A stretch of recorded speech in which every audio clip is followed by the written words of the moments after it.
Okay, isang magandang gabi po sa ating lahat, mga kabiyaya. Magandang gabi, Pastor. Magandang gabi po. Magandang Magandang gabi po. Magandang gabi. Blessed evening po sa lahat. Good evening po. Magandang gabi, Pastor. Good evening po. Good evening po, Pastor. At sa lahat Narito po. po. Charito. Okay, so ang magandang gabi po sa ating lahat, Luzon, Visayas at Mindanao. Magandang gabi po. At papasok na ho tayo ngayon sa sa isang event this week. Marami tayong gagawin. We'll announce later, pero gusto ko muna kayong batiin na magandang gabi po sa atin dito sa Luzon, Visayas at Mindanao. At sa lahat po ng mga nandito po sa ating Google Meet. Maraming salamat po. Ayun, no? Pati yung mga taga-ibang bansa, taga-US. Sa US naman ay magandang umaga po sa inyong lahat. Kung taga-California ka, PST, ano ba yung Pacific Time, it's already alas 5 na madaling araw yata. No? Oo, madaling araw. O, tingnan nyo, tama ako. Kasi nagko-call center din ako dati. Alam ko yung mga Pacific Time, Mountain Time, ano pa ba, yung mga Central, tsaka New York. Sa New York, ano ngayon, alas 8 ng umaga, no? Okay, magandang gabi ho sa ating lahat, mga taga dito sa Pilipinas. Invite ko po kayo kung gusto niyo sumama, no? Okay, Pastor Edwin was invited by Wise Builder Church Santo sa May Kawayan. Ito po yung address, no? 144 Pine Cluster Street, Pineville Subdivision, May Kawayan, Bulacan. Kaway-kaway sa mga nasa Bulacan, ano? At alas maybe po siya ng umaga. Nandiyan po yung address. Madali na pong i-google po yan sa May Kawayan. Invite ko po kayo kung gusto niyo sumama, no? Ang topic ko pala dyan, mga kapatid, Katapusan ng Mundo Series Explain. Yun lang natin ihimay-himayin po yung Katapusan ng Mundo. Yan po yan sa Wise Builder Church. Nandiyan po sa baba yung number, mga kapatid, no? Meron pa isang announcement. Sa darating po na April 27, invite po namin kayo. Pansamantala, nasa Nabotas muna ang ating venue, ang ating next worship service. April 27, mga kapatid, Sunday to, Sunday. As request na maraming tao kasi nga mukhang hindi available yung iba pag Saturday, no? Hindi naman ko nang pwedeng isakripisyo yung Saturday night natin. Hindi pwede yun. Napakalaga nitong oras para sa atin online. Okay. Kaya Sunday night or Sunday ng afternoon, April 27, inibitahan po namin kayo sa 34 Magat Salamat Street, Danghari, Navotas City. Okay. Kilala ho dyan si Pastor Clody Kapambi. Kilala po siya dyan. Andyan na po yung address. Halimbawa, kung magko-commute kayo, halimbawa, galing kayo ang starting point natin, galing kayo ng monumento. Halimbawa, nasa monumento na kayo, no? O kung saan kayo galing, kung galing kayo ng southern, mag-LRT, baba kayo monumento station, no? Pagdating kung kayo naman ay Quezon City, sakay kayo ng bus, o basta bumaba kayo ng monumento. Pagdating ng monumento, sakay kayo ng Navotas. At sabihin nyo sa Navotas, sa Daang Hari, Barangay Daang Hari, Mercury Drug. O ayun. Mercury Drug. Ayun na po yun. Pagdating ng Mercury Drug, nandun na po yung Magat Salamat Street. Kitang-kita na po doon ang tarpaulin ng Bride of Christ. Okay? Yung mga gusto lang umatin. Walang sapilitan to, mga kapatid. Walang sapilitan. It is your discretion kung gusto nyo lang pumunta. Okay. Marami ako natatopic dito na hindi ko tinatopic sa online at never kong itopic sa online. Pang ano lang talaga, pang physical ano lang talaga. Pang on-site ba? Okay. Sayang layo namin Mindanao nga, no? Pasensya na kayo mga kapatid. Ang kaya pa lang natin, for the meantime, ay dito pa lang sa lugar namin. Okay. So, good evening po sa ating lahat.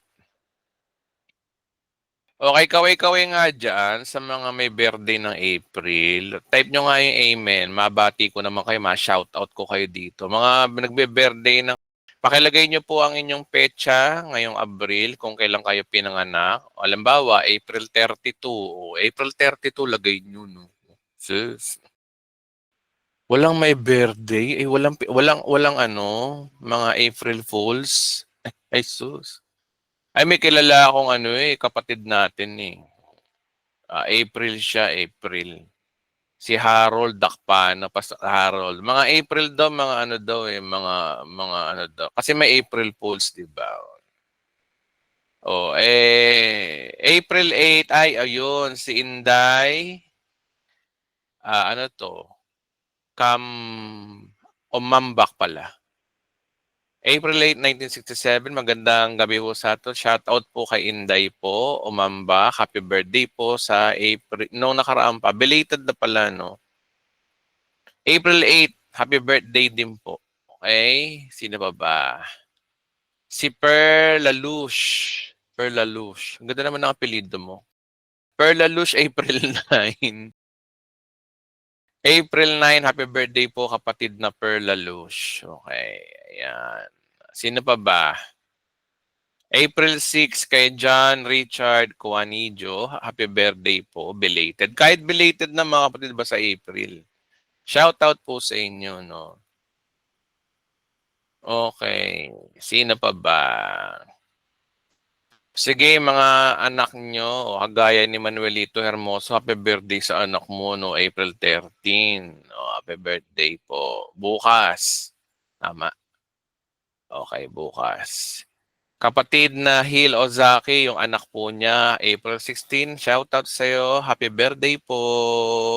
Pa-burger naman kayo. Kahit na nasa Japan kaya. Joke lang. April 17 kay Roberto Ariola. Shoutout sa'yo. Happy birthday po. Okay. Guys, ilalive ko talaga sa YouTube to. Babatiin ko kayo. Hindi ko to tatanggalin sa recording. Binabati ko. Birthday din po kay Paul Quims. Guys, yung mga anak nyo, okay na yun. Okay. Sige na nga, bati na nga ng birthday. Okay, ano ba? Pastor, batiin nyo po yung anak ko sa tiyan ko. Sige. Manganganak ka na pala, no? April. Aabot yan. Sabay rapture sa April 17. Ay, sus. Okay. Belated birthday ka pala kay Bunsoy. Si Bunso pala. Birthday pala. Okay. April 8. Happy birthday, Tol. Happy birthday. Okay. Okay. Sino ba? April 9. Mga kapatid, birthday nyo. Sige na nga, tama na nga. Okay, salamat po sa mga may birthday ngayon. Mabuti pinanganak kayo ng April, no? Buti na lang. Okay. Jokes. Okay, happy birthday, more birthdays to come. Mabuhay kayo hanggat gusto nyo. Sige lang, mabuhay po kayo. Salamat po. Okay, sige na, start na tayo. Manalangin po tayo mga kapatid kasi lagi tayo na-chismis na hindi daw tayo nagpipray mga nasa full grace. Hindi na raw. Mag-pray tayo na baka mabatikos na naman tayo dito. Okay, ang pagkakaiba lang natin, tayo kasi, hindi tayo nananalangin ng hingi. Tayo kasi ay nagde-declaration of prayer by faith. Declaration of faith ang prayer natin. Hindi kagaya ng mga perverted. Panginoon, palalangin ko po, Panginoon, pagpalain mo ang service na to. Ilakas niyo po. Ganun, hindi tayo ganun, ano. Hindi tayo nagpipray ng Panginoon, panalangin ko po, itayo niyo po ako sa inyong likod, makita ka sa iyong harapan. Hindi tayo ganon. Ang prayer po natin iba. Okay? Makinig po kayo sa prayer natin. Sige, pray tayo. Lord, salamat po sa gabing ito. We commit this service na iyong dineklara noon pa bago pa likhain ang sanlibutan. Nandito na po at pinalano mo na ito. Salamat po ng marami, Panginoon. Salamat din po sa mga taong naka-attend o uma-attend at a-attend pa hanggang mamaya. At nang sa ganun po, Panginoon, ay magbigay ng lakas ng loob sa amin. Salamat po, Panginoon, sa iyong pabor. At salamat din po, Panginoon, sa pagsama ng iyong Santong Espiritong Banal, Panginoon. We declare, Lord God, that this night will be yours. Ikaw ang bida sa channel na ito. Pangalan mo lamang maitaas, Panginoon. Salamat po na marami, Panginoon, sa iyong tinapos sa krus. Sa pangalan ni Jesus. Amen. Palakpakan natin si Lord. Okay, bagamat totoo naman pinag-pray natin sa Panginoon yun, pero ganun po mga kapatid mag-pray ang tunay na Kristiyano. Tayo mga Kristiyano, we pray, not nakagaya ng mga makasanlibutan o mga secular or perverted gospel na hihingi pa lang sa Diyos. Kasi po mga kapatid, malinaw, Ephesians 1:6, we are favored and blessed by God, nangyari na. So, ibig sabihin, lahat ng panalangin natin, ipapanalangin pa lang natin, sinagot na ng Diyos yun. Kaya kapag nananalangin tayo, puro pasasalamat talaga. Puro pasasalamat.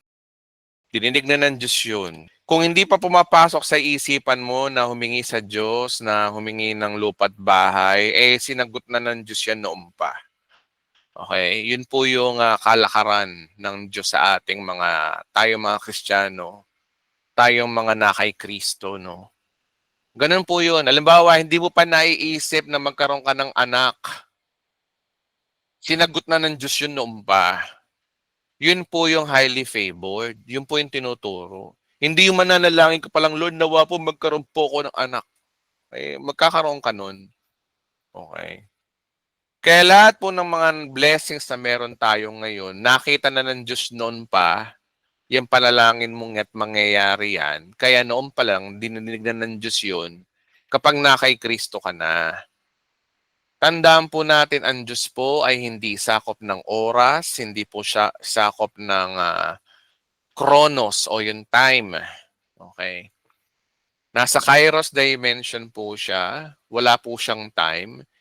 Kaya yung naiisip pa lang na tao, lalo na yung mga tatanggap sa kanya sa panahon natin, ay bago palikain ng sanlibutan, sinagot na ng Diyos yung panalangin na yan noon pa. Ngayon, kung dahil sinagot na ng Diyos na yung panalangin na yan noon pa, hindi mo na kailangan pang yung magmakaawa sa Diyos, magluluhod, magpa-fasting ka pang lalalaman, hindi na kailangan yun. Ang kailangan mo na lang, panampalatayanan mo sa magitan ng salitang, Salamat Lord. Salamat sa pagkain na binibigay mo sa amin araw-araw. Pag nakakain kayo sa Vikings, sa mga mamahaling restaurant, o sa Soler, ang tamang panalangin doon, Lord, salamat sa pagkain ito. Salamat sa buhay. Yan, tama. Ganun po manalangin ng totoong Kristiyano, hindi yung Diyos ko, magmamakaawa ka pa sa Diyos. Okay. Okay, sige. Meron akong mga ilang post dito. I-topic muna natin sandali bago tayo magbigay ng question and answer. Okay, kagaya dito, no, bago ko sabihin itong mga post na to, alam niyo mga kapatid, sa totoo lang, iba talaga kapag ang tao ay tahimik. Malaki ho ang nagagawa ng Ministry of Silence. At yan ang gusto ko ituro sa inyong araw na to, na ang Ministry of Silence ay hindi lahat ng oras lagi kami masasabi. Kailangan matuto tayong manahimik at matuto tayong mag-obserba. Alam niyo yung gano'n ng mga matatalinong tao. Ang mga matatalinong tao ho talaga, hindi ho sila madaldal, maraming sinasabi, mabunganga, tas nonsense naman yung mga kinukwento. Ganun po ang idea ho ng mga talagang mga wise person. Ayon sa kawikaan, bigyan ko kayo ng halimbawa. No? Ang sabi kasi rito, no, mga kapatid, wala namang pilosopuhan na. Hindi ko naman sinasabi hindi na kayo magsasalita. Of course, magsasalita tayo, nakikipag-conversation tayo. Ang usapan kasi dito ay yung may sense. Kagaya niyan, nagdadaldal ako ngayon, ang kailangan mo ring magdadaldal kasi nga, nagtuturo tayo ng salita ng Diyos, di ba? Pero meron kasing mga circumstances na hindi laging oras, lagi kang, sabagay, choice nyo yan, ano? Karamihan kasi sa mga sosyalidad, madalas pinapakinggan yung mga madadaldal, mga maiingay, mga masalita kasa doon sa mga taong tahimik at hindi dinedepensa ng kanilang sarili. Ay karamihan ho kasi ganun. At minsan, lalo na sa kultura nating mga Pilipino, no, mas pinapakinggan natin, mas pinaniniwalaan natin yung mga maiingay, no? Yung mga madadaldal, mga maraming sinasabi, yung mga basta yung mga maiingay na tao, no. Bakit kayo nanahimik? Joke lang. Hindi naman joke to eh. Ang sabi kasi dito, ang sabi ng Bible, hindi ko sinasabi manahimik kayo. Ang sabi kasi ng Bible Bible naman may sabi, hindi naman ako ako ba to? Hindi naman ako to. Alam niyo naman dito sa channel na ito, wala akong sinasabi rito nang wala sa Bible. Tandaan niyo yan mga kapatid, wala akong sasabihin dito na wala sa Bible. Kapag ang sinasabi ko ay ganang sarili at ganang akin na lang,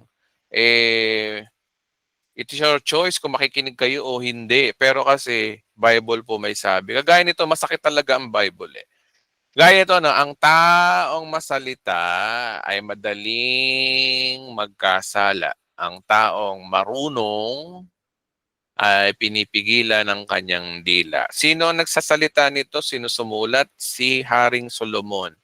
Kailan to? Old Testament. Okay. So, alam niyo naman kapag kawikaan, timeless po yan. Walang sinasabing panahon po yan at walang sinasabing tao. Kasi yan po ay kawikaan. Yan po ay payo o isang kawikaan o yung proverbs. Paano ba ipapaliwanag to? Lahat ng tao pwede po dyan kahit anong panahon. Kaya tinan nyo, no, meron tayong mga kasabihan dito rin tayong mga tao, lalo na sa panahon natin ngayon, yung word na less talk, less mistakes. Totoo po yun. Kasi alam nyo kung bakit kapag masalita ka, madali kang madali kang mahuli sa bibig. And tao kasi madalas magkamali. Hindi daw kagaya ng taong marunong. Yung mga taong marunong kasi, bago magsalita yan, tahimik muna. Okay. Kasi isang karunungan talaga yung bago ka magsalita, bago ka magsabi, mag-comment, nag-iisip ka muna. Kasi yung mga tao masalita, minsan, halimbawa, no, yung mga taong masalita, nauuwi minsan sa judgmentalism Di ba, pag tayo masalita, nagiging judgmental tayo, bandang uli, ay, ganun ba? Sorry bandang uli, napapahiya ka. Kasi, nahinusgahan mo kagad. Yun yung ibig sabihin dito. Madali kang magkasala. Ang common na mga taong masalita, yung mahilig mag-judge, mahilig mag-jump sa conclusion kaagad. Yun ang meaning po nun. Pero yung tao daw marunong ay pinipigilan ng kanyang dila. Alam niyo, no, obserbahan niyo yung mga taong matalino, no, mga wise na tao. Mga taong mga iniidolo nyo na maghanap kayo nun. Ayoko magbanggit ng tao kasi ayoko na maitaas ang tao dito Mapapansin nyo kapag taong matalino talaga, tahimik lang. Hindi basta-basta, basta-basta nagbibitaw ng salita. Kasi nag-iisip yan bago magsalita Yun ang dahilan kung bakit mga kapatid may mga awayan sa relasyon sa magkakaibigan, sa magkakamag-anak, kaka-churchmate, sa trabaho. Kasi nga yung katabilan ng dila natin yung ating pananalita. The way we talk, the way we express, no. Minsan body language din. Hindi ka nga masalita pero nagdadabog ka naman. Yun ang example ng body language. Okay. Yung mga pairap-irap, kung makairap parang papatayin ka na, no. Body language, pinapakita din yung pagiging toxic. Meron na mga tingin na parang hinuhubaran ka na, no? Parang ginagahasa ka na sa tingin pa lang. Oh, body language din yun. Okay. So, mapapansin nyo sa akin, ano, ang mga tinuturo ko na sa inyo ngayon is more on self-ethics, self-discipline. Bakit? Nasa good works na po kasi tayo. We are saved by grace through faith, not by our works. Yes, totoo. Walang kinalaman ng Diyos dito. Pero, ang usapan na dito, relasyon sa kapwa at sa sarili natin. Respeto sa sarili natin, sa kapwa natin. So, ang the best po niyan, hindi ko naman sinasabing perfecto ako mga kapatid. Pare-pareho tayong hindi perfecto. Alam niyo yan mga kapatid. Hindi rin ako perfecto dito. Pero nais ko lang ipangaral sa inyo yung sinasabi ng Bible. Bible naman po nagsasalita dito, hindi naman ako eh. Okay. So kung ako lang, hindi rin ako perfecto. Nahuhulog din ako minsan sa judgmentalism, sa sobrang daldal, minsan ganyan din ako. So inaabig sabihin, kahit nagsasalita ako dito, hindi rin lahat tayo dito ay tinuturuan ng Panginoon. Oh. Kaya yan po ang ministry of silence, 'di ba? O halimbawa, pag may nag-aaway kayong mag-asawa, sino may mag-asawa dito, no? Oh. 'Di ba ang ang apoy, kapag ginantihan mo ng apoy, lalong susunog, lalong lalakas ang apoy. Subukan mo manahimik, parang tubig yan. Pag nanahimik ka, ang apoy ay namamatay. Sa mag-asawa, ganun din, give and take. Pag ang babae, halimbawa, babae talaga ang example no? Pag halimbawa ang babae ay hindi mapigil ang kanyang pagsasalita, dapat si lalaki manahimik na lang. Give and take, o mo yan sabay, walang patulan. Kasi kapag nagpapatulan kayo, lalong uusok.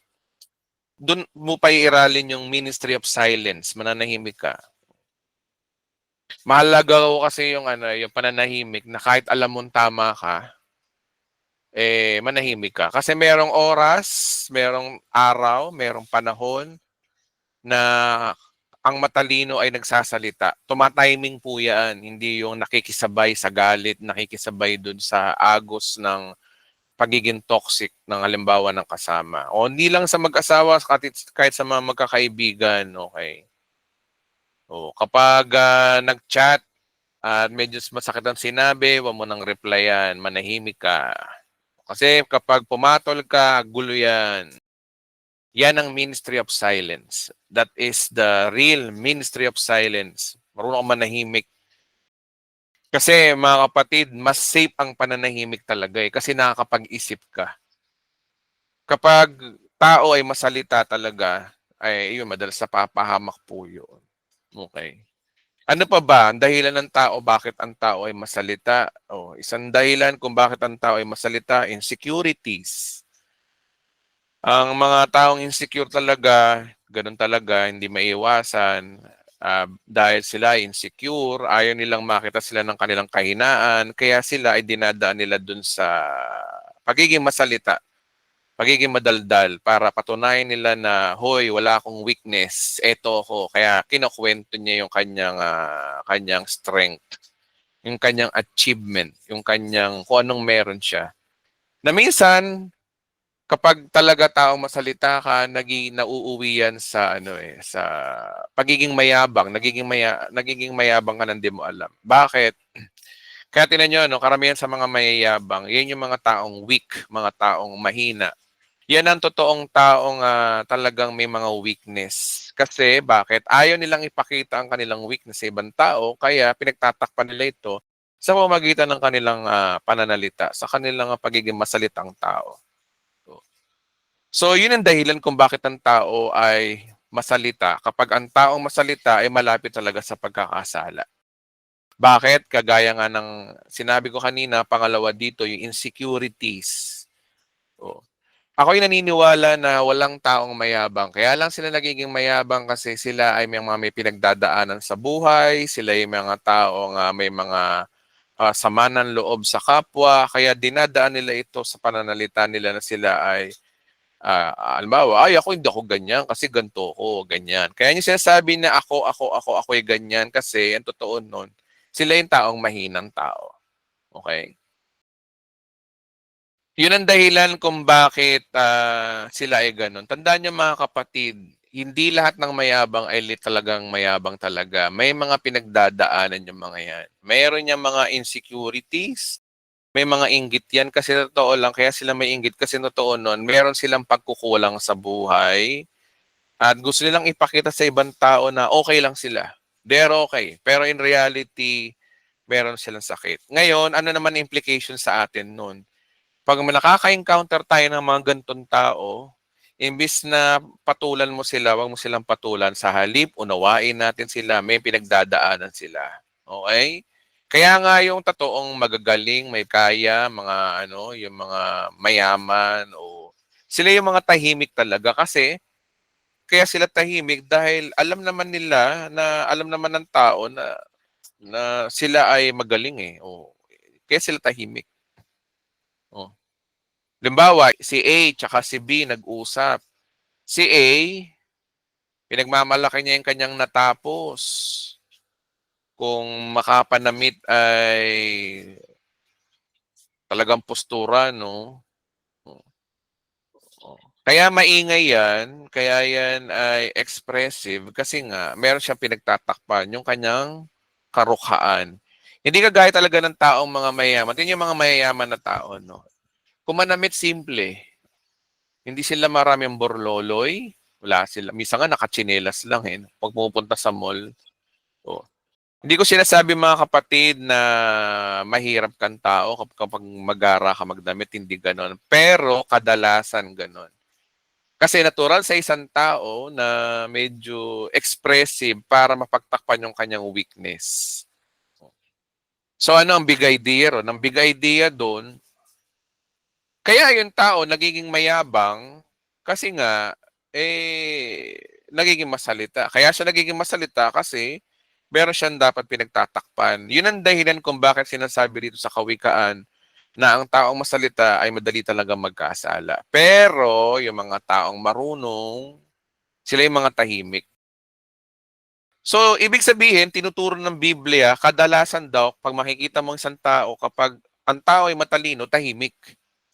Yung tao madadaldal, sila yung taong ano talaga, yung mga weak, mayroong pinagtatakpan yung mga yan, mayroong gusto nilang, o kaya kanilang insecurities. I'm not judging sa mga taong masalita, okay? I'm not judging those people. Minsan din kasi kailangan din natin maging expressive sa tao, palakaibigan tayo, kaya tayo masalita, ganun. Pero ang iba yung masalitang sinasabi ko rito, iba po yun. Huwag po nating ikahon, wala po akong ibig sabihin doon, pero pinapakita, inihimay-himay lang natin tong verse na to. Okay. Okay, so meron pa akong isang pinost, no? O, ito pa. Sabi, ang mangmang, ang mangmang na hindi madaldal ay nagmumukhang marunong kung hindi siya masalita at ang bibig ay laging tikom. O. Bakit kaya ganito sinabi ni Haring Solomon? Remember, si Haring Solomon punong-puno siya ng karunungan at siya ay sumulat ng mga ngaral at itong kawikaan. At isa sa sinabi niya to, no? Bakit daw nagmumukha daw marunong yung taong tahimik? Kasi nga, o kahit mangmang ka, sabihin na wala kang alam, pero kung marunong ka manahimik, nagmumukha ka tuloy marunong eh, no? Kasi ang pagiging marunong kasi itanda ng karunungan. Okay. Kaya yung mga ganyan na tayo ay pag mayroong mga tao talaga na madaldal o gano'n. Okay, bigyan ko kayo ng halimbawa para patunayan ko sa inyo na wala akong tinutukoy dito. Sabi rito, no, si Socrates may sabi, hindi naman ako eh. O, binabasa ko lang. Okay, sabi rito, no, strong minds discuss ideas.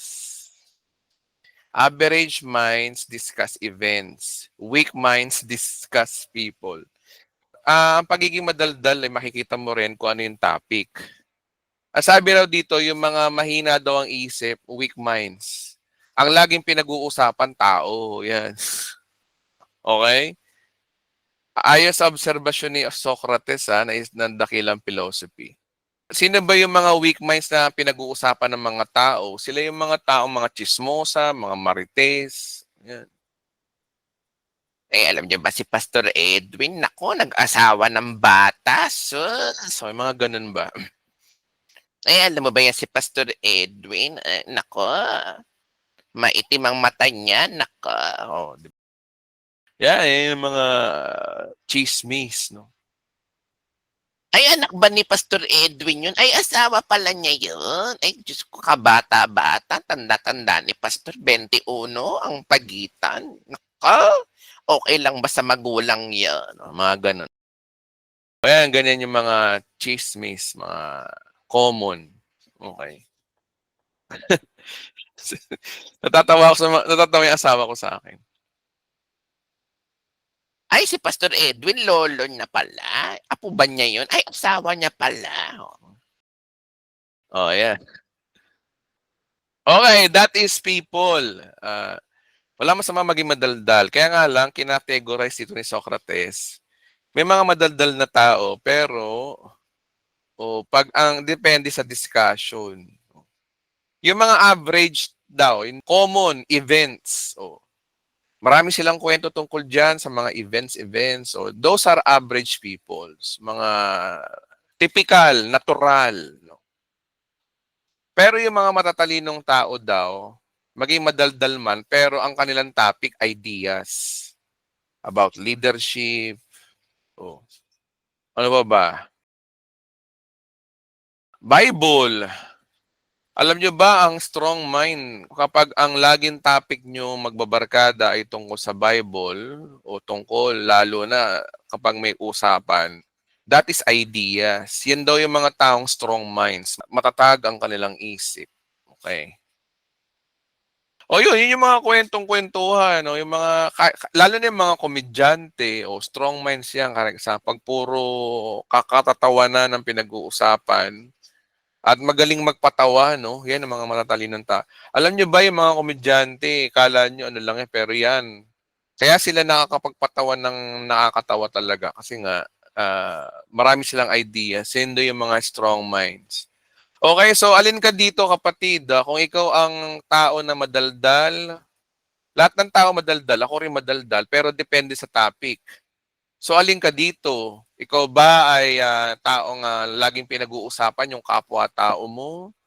Ikaw ba yung taong laging pinag-uusapan yung mga happenings, mga lugar, mga sports, o average ka? Ikaw ba yung klaseng taong mahilig sa ideas? At commonly, mga ideas dito is common, yung Bible, yan, ideas po kasi yan. So, it's up to you. You can diagnose yourself. And if ever na parang dapat i-improve, you can improve it yourself. Ikaw at ang Diyos lang ang nakakaalam niyan. So, balik tayo dito, no? Kaya nga sabi rito, no, ang mangmang na hindi madaldal ay nagmumukhang marunong kung hindi siya masalita at ang bibig ay laging tikom. So, ano ang big idea? Ano ang big idea? The Ministry of Silence, mga kapatid, napaka-importante. Matutunan po natin sa buhay po yun. Lalo na sa mga hindi pagkakaunawaan sa iyong kapwa. Maganda yung lagi ka nasa side ng defensive o pagiging pananahimik o maging passive ka lang. Okay, pag may nakakaaway ka, pag mayroon ka hindi pagkakaunawaan, manahimik. The best po dyan is manahimik, mag-isip, magpigil, wag kagad magko-comment, wag kagad mag-chat-chat. Pag-isipang mabuti yung sasabihin. Nang sa ganun ay maging kagalang-galang po tayo. Yun ang resulta dun eh. Kapag ikaw yung taong marunong magpigil lang yung damdamin, magiging kagalang-galang kang tao, hindi ka basta-basta nababastos. Kahit na mahirap ka man o nasa sitwasyon ka ng nasa mababang uri ka lang ng sosyalidad sa paningin ng tao, sa paningin ng tao. Pero kung marunong ka manahimik, maganda ang tingin sa'yo ng tao. The best po yun. Iba pa rin talaga yung bihira lang magsalita. Magsalita ka man pero may laman. Iba yun eh. Iba yung tao na marami sinasabi pero walang laman. Kasa dun sa taong minsan lang magsalita pero may dating. May talaga, mayroon. powerful ba? Ganun. So more on this topic sa susunod na week. At either na Romans chapter 13 part 3, yung huling-huling part ng Romans chapter 13 or another topic uli. Medyo busy kasi ngayon po ako mga kapatid sa katapusan ng mundo. Gusto ko nang tapusin to para makapag-vlog na ako. Alam nyo ba na gusto ko na mag-vlog ng mga maiksi? Kasi karamihan kasi ng mga vlog ko napakahaba, lalo na itong katapusan ng mundo. 3 years na akong nagbablog ng ganito. So gusto ko na maging malaya sa paggawa ng mga ibang topic na mga maiksi, 8 minutes. Kasi sa YouTube, monetize ang iyong video sa mga advertisement, 8 minutes pataas, okay na yun. Kaya sabi ko, di bale, matatapos din to. Kasi educational kasi. Ito kasi yung pundasyon ng channel na ito na malaman nyo ang katapusan ng mundo, malaman nyo ang eschatology, malaman nyo ang Book of Revelation, kung gaano siya ka-broad. Naniniwala ako na maraming tao dito ang natuto. Maraming tao dito ang naging bukas ang isip. Maraming tao dito ang lumaya. Naging paborito ang Biblia sa pagbabasa. Kasi yung Biblia kasi, kaya nagiging boring yan. Kasi ang topic kasi puro lang Christian living, puro ganun. Okay naman ang Christian living, pero mas may magandang topic o mas magandang topic talaga. Excited na topic ang Book of Revelation. At salamat sa Panginoong Diyos, salamat sa ating Panginoong Jesus. Binigyan niya ako ng sipag at tiyaga at idea o karunungan na naniniwala ako na kakaunti lang kami na merong ganito, no, na pagkakaalam sa pag-aaral ng eschatology. Majority ho talaga ng mga pastors ay hindi tinuturo ang eschatology. Aminado naman po ako doon. At ako po ay isa sa biniyayaan. Take note mga kapatid, biniyayaan. Ibig sabihin, wala akong yung pagmamalaki. Ginamit lang tayo, ginamit lang ako.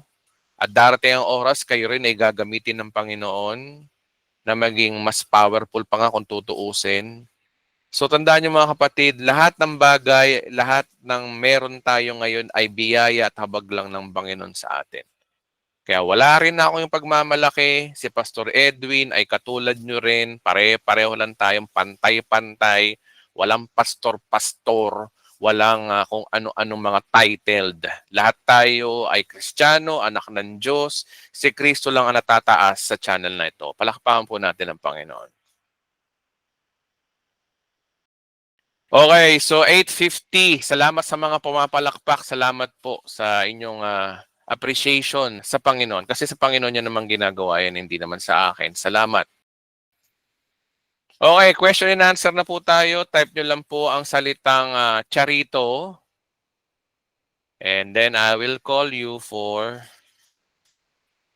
your inquiry. Okay, unang biktima, Larry Sarmiento. Go ahead, Sir Larry. Pwede na po kayo magtanong. Hello po, Pastor. Good evening. Narinig niyo na po ako? Okay, good evening po. Good evening. Good evening po, Pastor. Sige. Kasi po galing din po kasi ako sa perverted noon pa. 11 years ago. Mhm. And then ito narinig ko lang po ito sa dati kong pastor din. So ang sabi niya kasalanan daw ang pagiging mahirap. Mhm. Dahil sabi niya na kung kayo nakikilala niyo si Kristo pero hindi niyo naman kayo kumikilos, parang nagkakasala na rin kayo. Yun yung sabi niya po, yun lang po yung tanong, ano po yung masasabi niyo po doon, Pastor? Sana tinanong mo siya, kapatid. Saan sa Bible? Wait lang. Wait lang. Sige po. Kasi dapat tinanong natin sila, saan sa Bible, anong verse, anong part ng scripture na ang tao ay nagkakasala pag mahirap? Saan sa Bible yun? Yun ang dun eh. Kasi pag may napakita po kayong ganyang verse sa akin, ay titigil na po ako ng pagpapastor. Promise. Pag may nakapakita kayo sa akin ganyang verse na kasalanan na ikaw ay maghirap dahil ikaw ay tamad. Okay? Kailangan ganun-ganun ganun-ganun. O, saan nakuha ng pastor yun? O. Tandaan nyo, maraming mga tinuturo ang mga pastor talaga ngayon na sila lang ang may sabi pero ang Bible walang ganun. Wala akong sinasabing ganun ang Bible pero marami silang sinasabi. At yan po ang tinatawag po natin na yan po yung mga false gospel. At pananagutan nila sa Diyos balang araw yan, sa araw ng paghuhukom. Yung mga tinuturo natin ng mga walang kabuluhan, mga sinasabi natin, nagiging influencer pa tayo sa ibang tao na inaakay natin sa kadiliman ng tao. Okay, so ano ba ang biblical? Nais ba ng Diyos na maging mahirap tayo? Of course not. Okay.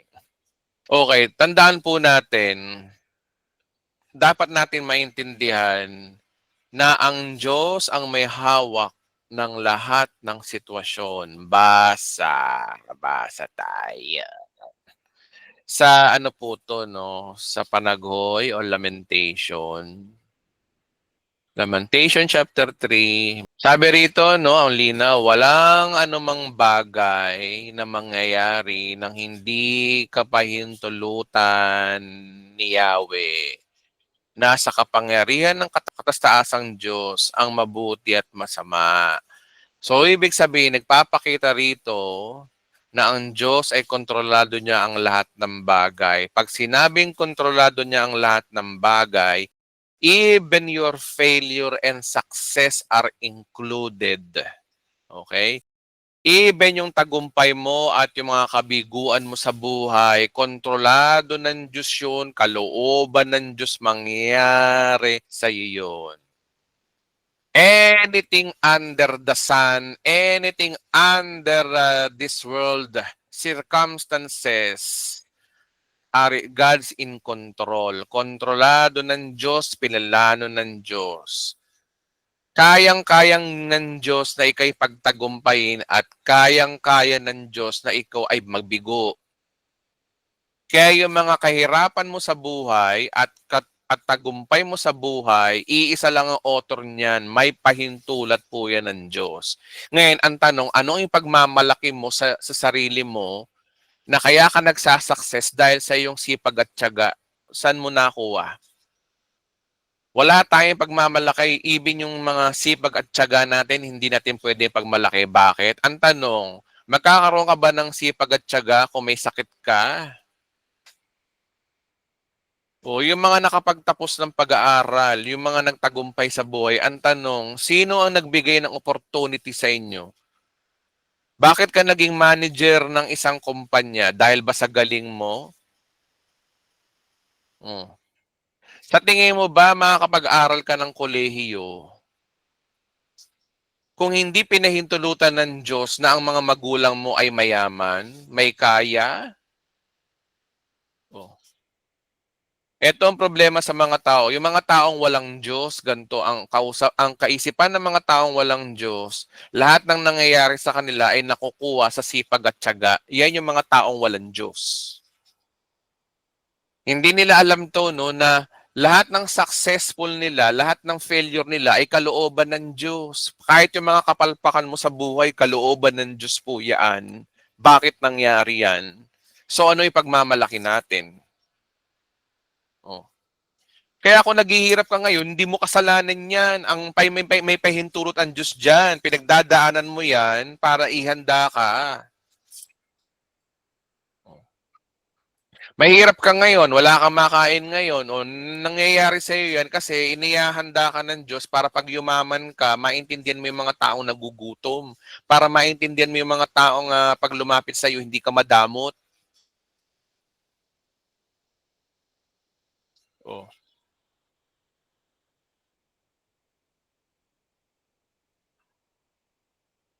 May purpose ang lahat ng mga paghihirap sa mundo. Kaya hindi kasalanan ng tao na siya naghihirap, kaya hindi mo dapat husgahan yung tao, yung kapatid mo kung bakit naghihirap, at sasabihin mong tamad yung tao. Wala kang karapatan, oy. Ay, hindi ko po pinapagalitan si ano dito, yung nagtanong kanina. Etong tanong na to ay general kasi ang kinakausap ko rito yung mga nasa YouTube na nakikinig. Kaya kung meron ka mang achievement sa buhay, hindi mo pwedeng pagmalaki sa Diyos yan, pagmalaki sa kapwa yan. Hello, kaya ka na andyan dahil lang sa biyaya ng Diyos.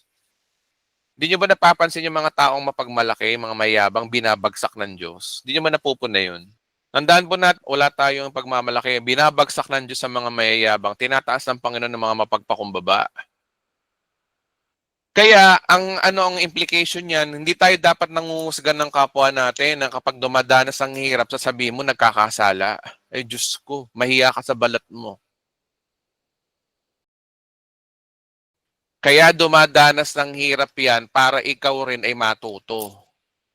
Para matuto kang tulungan mo yung tao imbis na husgahan mo. Okay? So sa tingin ko kapatid, hindi ko pinapagalitan ko kapatid. Sa tingin ko kapatid, nasagot ko po yung tanong niyo po. Tama ho ba? Nasagot ko po ba? Opo, na sagot niya po, Pastor, kasi yun nga po, dahil nung 11 years ago, nung umatin ako, parang sabi ko, parang kasalanan ko para na maging mahirap, ganun. Na ngayon, Panginoon, ngayon po, Pastor, nung ang aking Panginoong Jesus, nakita ko po yung kadakilaan niya. Ngayon po inangat niya po kami sa buhay, kaya wala po akong may pagmamalaki, lahat po ito ay galing sa kanya. Kaya sabi ko ngayon kasama ko ang aking ina dito sa Amerika, kaya sabi ko napakagaling ng kanyang plano. Nung hindi ko pa siya nakikilala ng lubusan, parang ang dilim ng buhay ko. Ngayon iningatan niya kami hanggang sa na-appreciate ko ang lahat sa na ginawa niya, na napakaganda ng kanyang plano.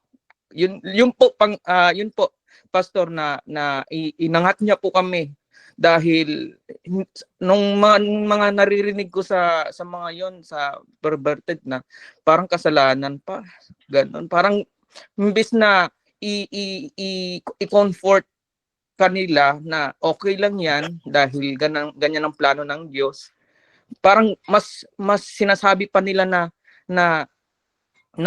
ay hindi, kailangan mong wag maging matamad, wag kang ganito ganyan. Hindi ko nga in-expect, Pastor, na napunta ako dito. Talagang plano talaga ng Panginoon. Yun po lang po, Pastor. Maraming salamat po. Si Pacquiao nga saksi ako dyan . Si Pacquiao dating kargador dito sa Maysilo, Malabon yan . Nung medyo binayata pa kami, nakikita ko yan dati dito sa Maysilo, Malabon. No? Sinong mag-aakala na dating kargador dito sa may pondohan magiging multi-billionaire na sa panahon natin ngayon. Kaya hindi rin sa natapos sa sipag at tiyaga nasa pabor ng Diyos yun. Nasa pakapahintulutan ng Diyos yun kung nais ka niya maging milyonaryo o hindi, payamanin o hindi, o ano man yung maging katayuan mo sa buhay.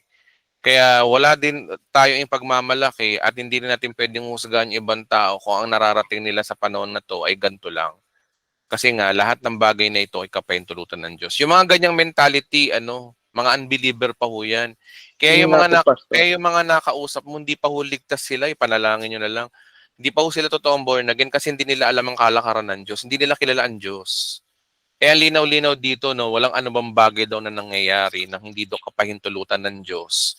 Nasa kapangyarihan ng katastasan ng Diyos ang mabuti at masama. Pangit man o maganda, kalooban ng Diyos yun. Kaya kung ano man yung mga nangyayari sa atin, everything give thanks. May plano ang Diyos po dyan. At balang araw, makikita rin natin na, mabuti pala, dinanas ko yung gantong hirap. Kasi kung hindi ko to dinanas yung gantong hirap, hindi ko mararating kung ano meron ako ngayon. At malamang siguro mayabang ako at malamang siguro madamot ako. May dahilan ng Diyos. May dahilan ng Diyos, kapatid. Yun nga po, Pastor.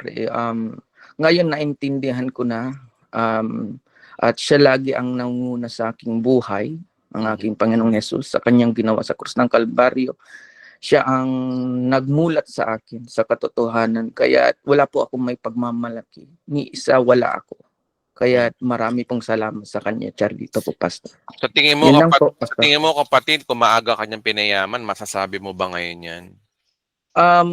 Kasi mahaba po yung istorya namin. Yumaman po kami dati hanggang sa bumagsak ulit. Dahil na silaw kami sa pera na parang tumalikod kami hanggang sa bumalik kami sa dati. Pero para sa akin, Pastor, ngayon ito kontento na po ako dito kasi ano ang kakontentuhan ko dito kasi nakilala ko po siya si Amen. Lord Jesus Christ. Yun ang kakontentuhan ko po, Pastor. Amen. Patuloy ka lang kapatid sa Opo. pag-aaral ng salita ng Diyos. Ang pananatili po sa Panginoon ay nasa kamay na ng Diyos dahil kay Kristo. Sabi sa Bible, no one can snatch you out of my hand. Hindi ka na mawawala sa Panginoon. Ang tanging magagawa mo lang, patuloy lang po kayo sa pag-aaral ng Word of God, ng Gospel na tinuturo sa atin ni Apostol Pablo. Yun lang po may papayo ko po sa inyo.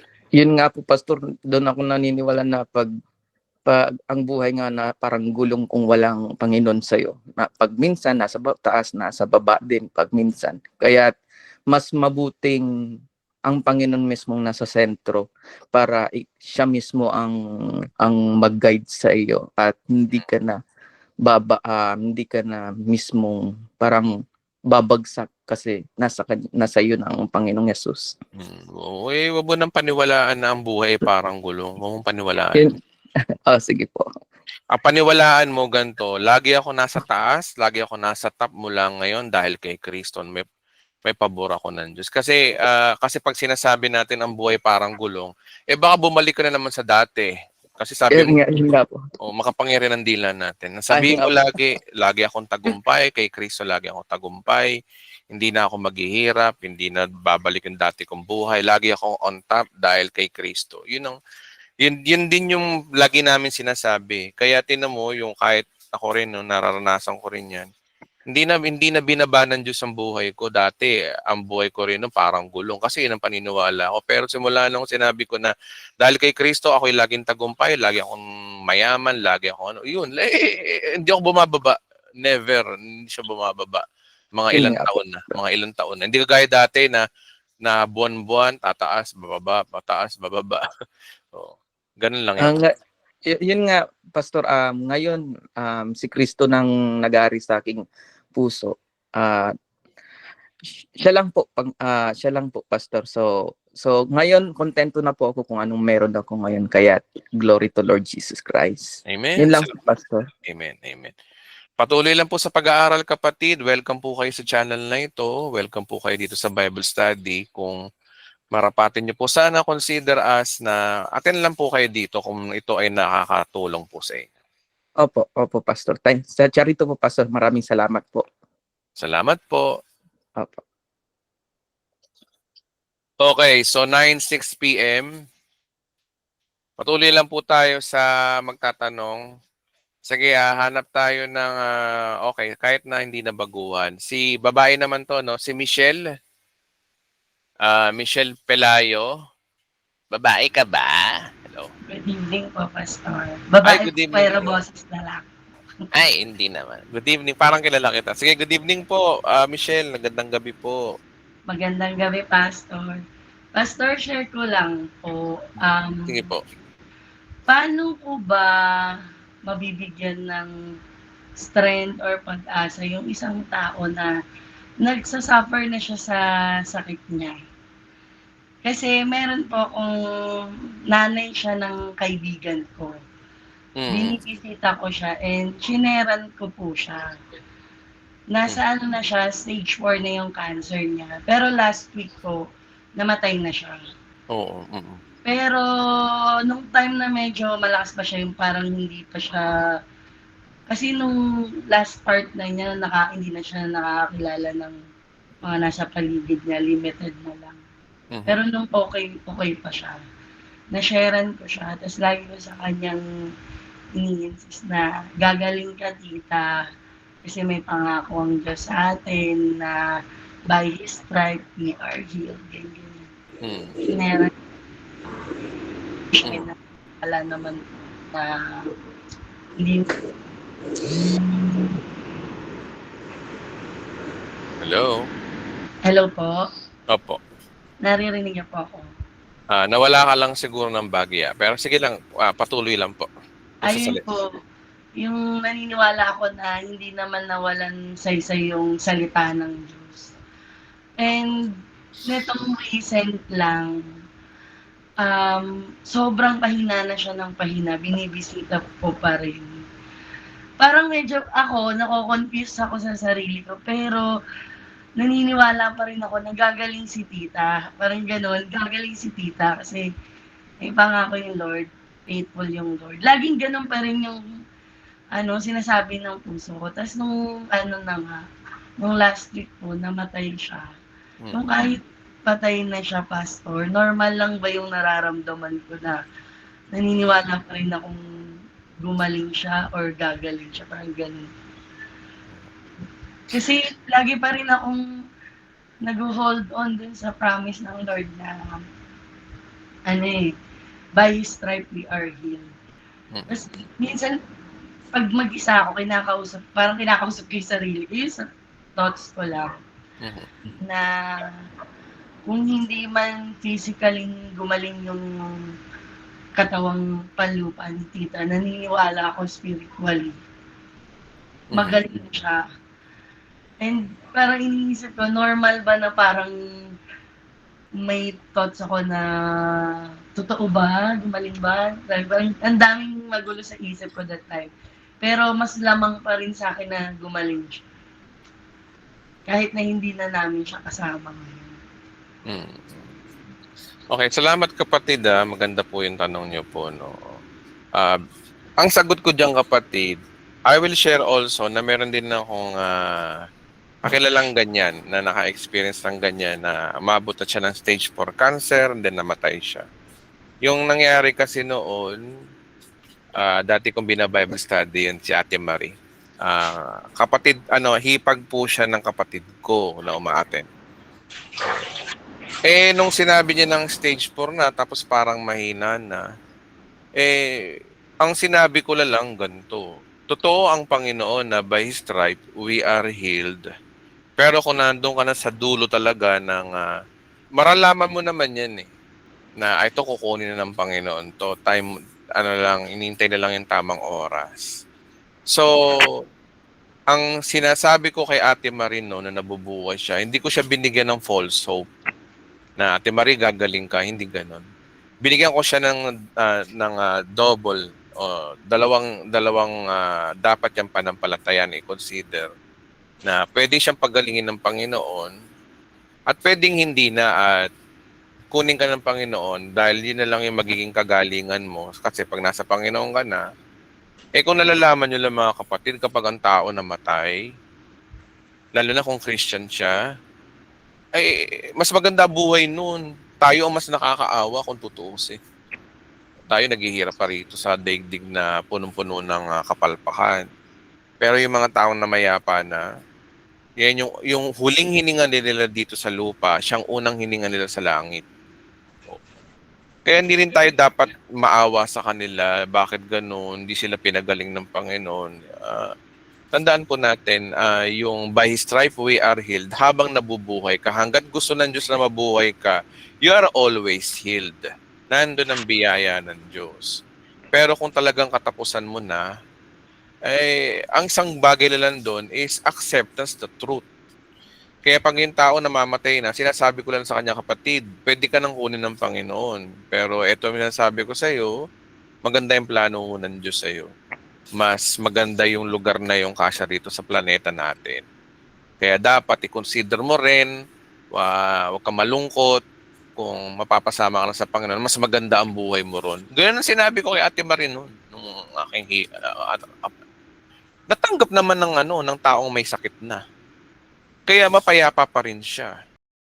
Kasi kung ang isang taong mamamatay na ay parang bahis na rin, pagagalingin ka, tapos namatay siya. Parang okay din naman, at least makakalimutan naman niya yun. the point is, maganda rin yung nagbibigay tayo ng second thoughts. Pwede rin kunin ka ng Panginoon, pero ito yung advantage, paliwanag natin. Para lang sa ganun, meron siyang peace of mind. Mahirap kasi yung ganun na nagsasuffer na nga yung tao. Tapos, bibigyan pa natin siya ng confusion. Pwedeng hindi mo lang sabihin sa kanya yun, pero at least alam mo.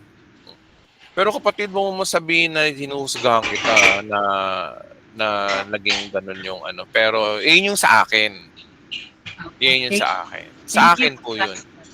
Yun yung po sa akin. Kasi na lang, but never na, like ako sa health field kasi ako, never na maka-encounter ulit ako. At least next time, alam ko na din yung gagawin ko at saka yung sasabihin ko. Pero hindi naman din po ako nagsisi na na-share ko sa kanya yun. Kasi noong time naman na na-share ko sa kanya yung nakapag-Bible study kami. Nagpatanggap ako sa kanya. Medyo naman po siya, yung punong-punong siya ng pag-asa. Nung time na yun. Tapos netong recent na lang, ang nakakwentuhan ko na lang yung kapatid. Like, comfort ko siya in a way na sinasabi ko sa kapatid niya na kita kong lumisan man yung kapatid niya, parang sinasabi ko na lang na mas mabuti na yon kasi hindi man nga gumaling si tita ng dito sa mundo, physically, hindi man siya gumaling. Pero naniniwala ko doon sa pupuntahan niya, wala na siyang sakit. And naniniwala ako dito na hindi nawalan saysay din yung salitaan ng Lord. Alam ko na, parang niwala ko sa puso ko na tumanggap yung si tita yung namatay ko. Kaya ako lang naman kapatid na kwento sa yung side ko. Kasi gusto ko lang naman kasing magkaroon ka rin ng peace of mind na baka kasi mag-guilty ka na. O kaya magkaroon ka ng baka kasi nakukonfuse ka. Alam ko naman na hindi ganun, pero kaya ako sinabi sa iyo na maganda pa rin yung nagsasabi tayo na pwede ring kalooban na rin ng Diyos yun. Kasi kapag ang tao mamamatay na, wala ka na magagawa dyan. Kahit anong prayer mo dyan, na pagalingin, kung kukunin siya ng Panginoon, kagaya na nga ng pinag-usapan natin kanina, walang anumang bagay na kapahintulutan ng Diyos. Pero at least meron kang bagay na isang achievement na hindi makakalimutan ng tita mo. Yung shinare mo sa kanya yung gospel, yun ang maganda ron. Actually, pastor, nung i-share ko pa nga yun, nung time na yun, nakaramdam pa nga ako ng takot eh. Dapat hindi ko na siya pupuntahan. Pero, mabuti ako Diyos. Kasi biglang ni-remind ako ng Lord na kung ako nga, nakatanggap ako ng mercy niya ng libre, bakit hindi ko i-share libre, lalo na sa mga nangangailangan talaga. Kasi ako nangailangan din ako. Baka nga sa araw ng rapture, sobra-sobra pasasalamat sa iyo ng tao pag nakita kayo. Yun ang doon. Kaya, all things that work together for good, kapatid. Meron kang achievement na nagawa at may reward ka sa heaven, may reward ka sa eternity sa ginawa mong na natulungan mo siya na ilapit kay Kristo. Parang feeling ko nga, pastor, parang siya yata yung first ko na shinera. Oh. Kaya, dagdag yaman niya sa eternity, kapatid. Yun ang doon. Maganda yung ginawa mo, kapatid. Maganda. So, any confusion pa ba, kapatid? Wala na po. Grateful po ako sa samahan na to. Kasi po, tulad niyan, yung may confusion ako ng konti. At least po, meron po ako nalalapitan na pwedeng magbigay ng advice sa akin. At sa iba po na makaka-experience na ng gaya ng naranasan. So, yung tanong yan, tinanong ko rin yan kay Bishop Emmy dati. Sabi ko, Bishop, by his stripe we are healed, di ba? Paano pag mamamatay na? Sabi sa akin ni Bishop, mamamatay na yan, magagawa mo. Sabi sa akin. Magagawa mo, mamamatay na. Ang magagawa, ang ano lang doon, yun na yung pinakadulo doon. Kasi ang kamatayan kasi hindi naman lagi sa sakit di ba? Merong namamatay sa halimbawa, nakalimutang huminga, namatay. Meron namang taong na-aksidente. Maraming cause of death, pero hindi lagi sa sakit. So, ibig sabihin, hindi natin pwedeng limitahan ng Diyos doon. Ang mahalaga, nung habang nabubuhay siya, may nagawa tayong mabuti. Yun ang doon. Yun ang i-treasure naman natin doon. Yun ang i-treasure ko. Okay? Thank you. Okay. So, maraming salamat kapatid sa iyong tanong. Meron pa ho ba kayong tanong? Wala. Okay.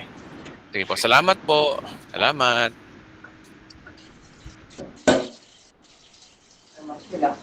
Sino ba yung naghuhugas ng pinggan? Okay. Nare-record kasi yung ganun. Mga kapatid, pag nagba-Bible study tayo, maghugas muna kayo ng pinggan. Oo. Hindi nakikinig na naghuhugas kayo ng pinggan. O kaya, i-silent nyo na lang yung cellphone nyo. Ay, sus. Okay lang. At least, may naglalaba. Si Sister Rosie doon naglalaba. Sino ba yun? Sige na nga, wag na nating alamin.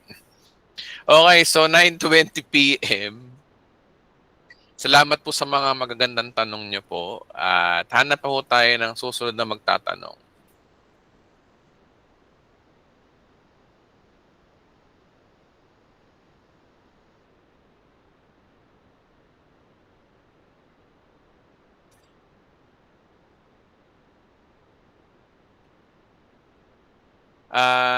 John Ray Barawidan. Pwede na po ikaw magtanong, kapatid. John Ray, naguhugas ka rin ba ng pinggan? Ay, joke. La. I like English, but don't play to do. Mute ko kayo. Yan, nakamute na kayo. Si Elizabeth Yule, paano lang po yung inyong microphone? Wag po kayo Okay. Sige. Turn off ko yung microphone Turn off nyo po yung mga mic nyo maliban lang sa magtatanong. Okay. Kung ayaw ni John Ray, iba na lang. Si Marley Kim, pwede na po ikaw magtanong, kapatid. Marley Kim, pwede na po kayo. Hello po, Pastor. Hello. Good evening. Magandang gabi po. Hello. Sige po, pwede na po kayo magtanong. Pastor, matanong ko lang po kasi yung bayaw ko, dati po silang Catholic. Ngayon, mayroon silang nakilala na yung grupo ng paniniwala nila. Kasi sabi nila sa akin, hindi naman daw yung religion, kundi tinatawag nilang covenant. Yan yung sinasabi nilang, yung parang heritage dyan yata sa Pilipinas. Yan yung, yung bagong covenant yata. Sinabi niya sa akin, nabanggit ko kasi nakapag-usap kami tungkol sa Bible. Pero sabi niya sa akin, naniniwala ka ba kay Paul? Sabing gano'n. Si Paul, balat kayo yan Sabi niya, lahat ng mga sinulat niya tinapon namin kasi hindi totoong apostol yan. Naniniwala ka dyan, nalilinlang ka, sabing gano'n. Sabi ko naman, bakit niyo sinabing gano'n? May proof ba kayo na siya ay hindi apostol at siya talaga ay hindi tunay na tagasunod ni Kristo kung ganun. Oo, kasi yan ang kwan namin dito sa ano namin, bagong kinaroroonan namin, sabi niya. Mm. Alam, bakit niyo sinabing balat kayo si Paul? Sabi kong gano'n. Kay Apostol Pablo, hindi naman siya balat kayo. Kasi Mm. sabi niya, siya ay Romano. Ano bang pagkakaalam mo kay Paul? Sabi sa akin. Sabi ko, ang alam ko kay Paul ay tunay na yan, na Hudyo. Lahat ng mga sumulat ng Biblia ay galing sa Israel, mga Israelita lahat yang kuya, kakong ganun. Ay hindi, si Paul kakaiba, sabi. Hindi yan tunay na Israelita, sabing ganun. Tinapon nga namin lahat ng mga niyan, sinulat niya, sabing ganun. Sabi ko naman,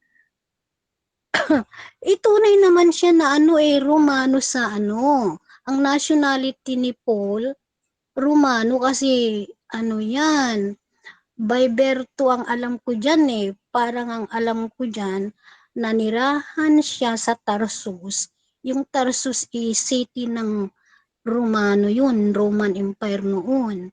Kaya nabigyan siya ng ng Roman citizenship kasi ang pagkakaalam ko dyan, siya, nanirahan nga siya doon by Berto, by birthright, naging Roman citizen siya, kung ganun. Ay hindi, sabi niya. Paano po ba yun, Pastor? Mm.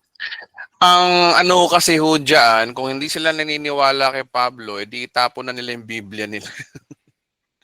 Kasi Sinulat, kasi po ang Bible po kasi, kumpleto po yan, 66 books. Bakit nila alisin si Pablo dun? Kasama nga dun sa Bible po yun. Kung hindi natin paniniwalaan ng isang libro sa Bible, itapon na natin yung mga Bible natin. Hindi pala totoo yan Kasi pag sinabi yung Bible, salita po ng Diyos. Keso, kung sino man yung manunulat, salita po ng Diyos ho yan binuo po yan, 66 books na yan.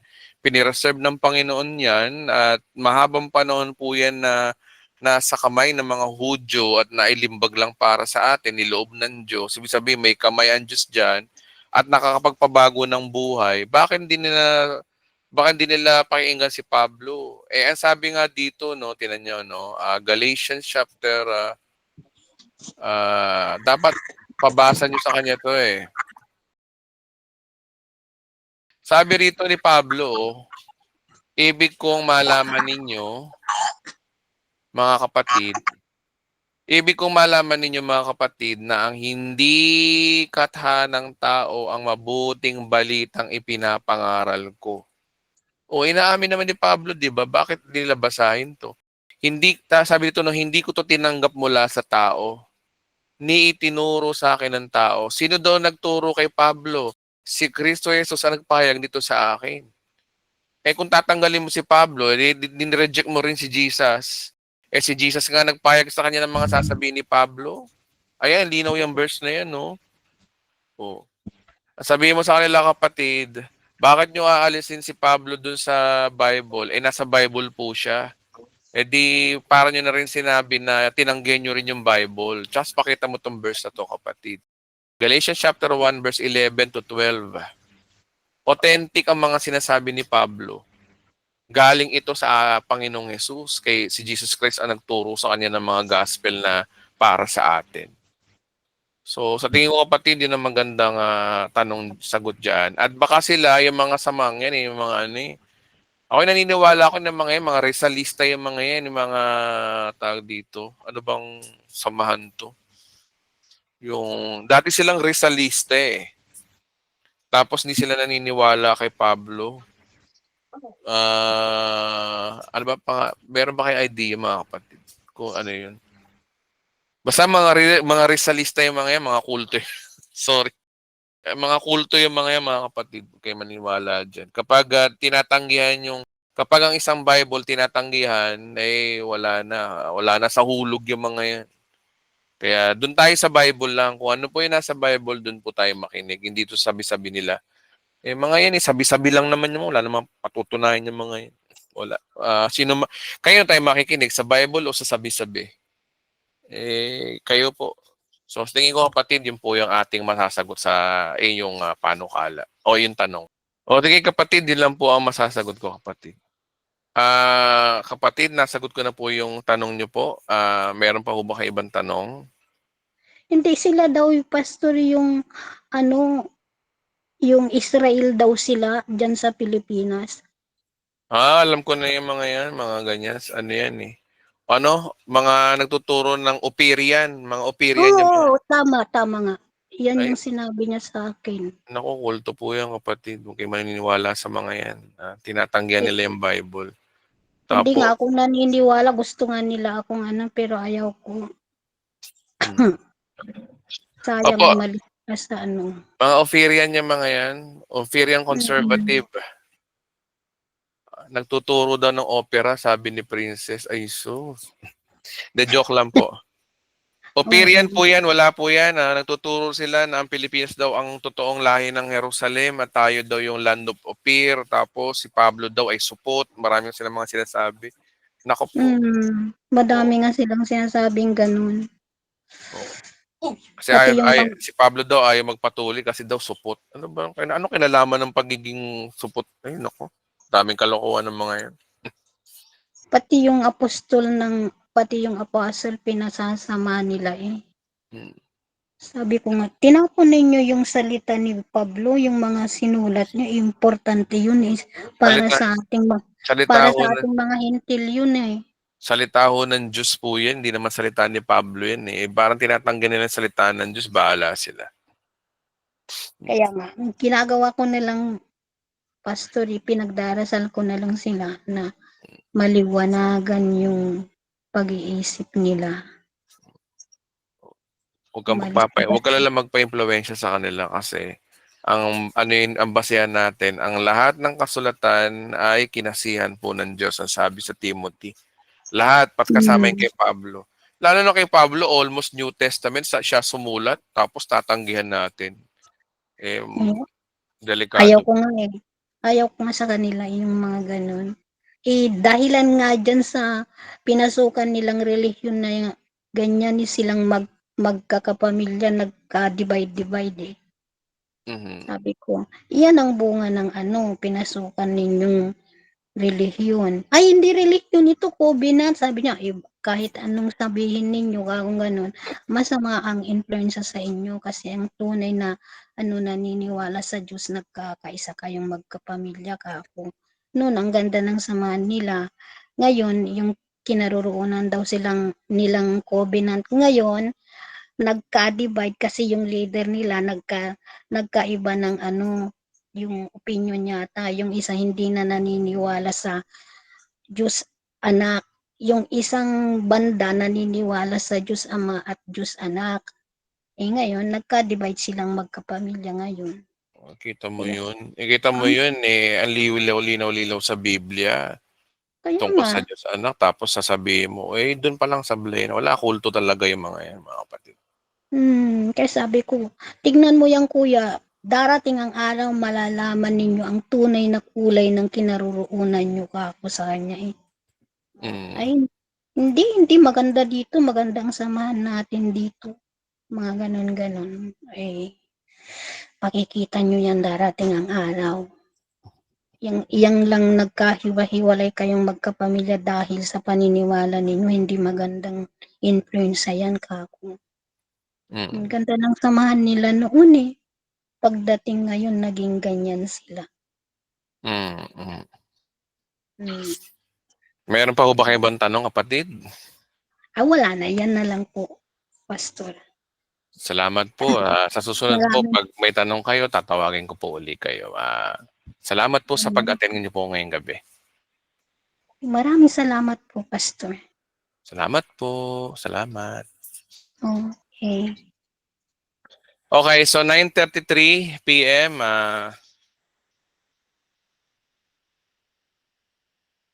Salamat po sa mga nanonood sa YouTube channel po natin ngayon, sa Facebook. Patuloy kayong pagpalain ng Panginoon. Patuloy lang po tayo sa pag-aaral. Okay? Okay, so tanong uli, no? Sige, si Rodney Bergula.